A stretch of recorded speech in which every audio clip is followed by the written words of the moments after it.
আপোনালোকে সকলোৱে জানে যে কংগ্ৰেছে শিৱসাগৰত নিজিকে ময়ে জিকো নহ'লে বিজেপিৰ লগত কণ্টেষ্ট হয়। কিন্তু 5খনৰ ভিতৰত 5খন জিলা পৰিষদতে ছিট দিছে যাতে ভোটটো বিভাজন হয় আৰু মুছলমান কেণ্ডিডেট দিছে যাতে মুছলমান সংখ্যালঘুৰ ভোটটো যাতে কংগ্ৰেছে লৈ যাব পাৰে আৰু তেতিয়া যাতে বিজেপি জিকিব পাৰে। গতিকে শিৱসাগৰত ৰাইজৰ দল নহয় কংগ্ৰেছ আৰু বিশেষভাৱে দেৱব্ৰত শইকীয়াইহে বিজেপিৰ হৈ কাম কৰিছে আৰু মই শুনামতে অহা জানুৱাৰী মাহত দেৱব্ৰত শইকীয়াই বিজেপিৰ দলত যোগদান কৰিব। আপোনালোকে সকলোৱে জানে যে কংগ্ৰেছে শিৱসাগৰত নিজিকে ময়ে জিকো নহ'লে বিজেপিৰ লগত কণ্টেষ্ট হয়। কিন্তু 5খনৰ ভিতৰত 5খন জিলা পৰিষদতে ছিট দিছে যাতে ভোটটো বিভাজন হয় আৰু মুছলমান কেণ্ডিডেট দিছে যাতে মুছলমান সংখ্যালঘুৰ ভোটটো যাতে কংগ্ৰেছে লৈ যাব পাৰে আৰু তেতিয়া যাতে বিজেপি জিকিব পাৰে।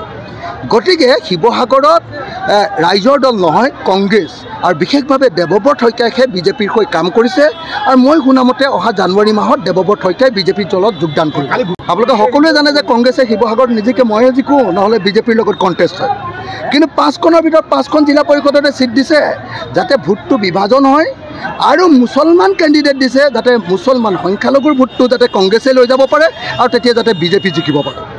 গতিকে শিৱসাগৰত ৰাইজৰ দল নহয় কংগ্ৰেছ আৰু বিশেষভাৱে দেৱব্ৰত শইকীয়াইহে বিজেপিৰ হৈ কাম কৰিছে আৰু মই শুনামতে অহা জানুৱাৰী মাহত দেৱব্ৰত শইকীয়াই বিজেপিৰ দলত যোগদান কৰিব।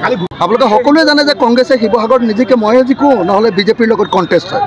কিন্তু 5খনৰ ভিতৰত 5খন জিলা পৰিষদতে ছিট দিছে যাতে ভোটটো বিভাজন হয় আৰু মুছলমান কেণ্ডিডেট দিছে যাতে মুছলমান সংখ্যালঘুৰ ভোটটো যাতে কংগ্ৰেছে লৈ যাব পাৰে আৰু তেতিয়া যাতে বিজেপি জিকিব পাৰে। গতিকে শিৱসাগৰত ৰাইজৰ দল নহয় কংগ্ৰেছ আৰু বিশেষভাৱে দেৱব্ৰত শইকীয়াইহে বিজেপিৰ হৈ কাম কৰিছে আৰু মই শুনামতে অহা জানুৱাৰী মাহত দেৱব্ৰত শইকীয়াই বিজেপিৰ দলত যোগদান কৰিব।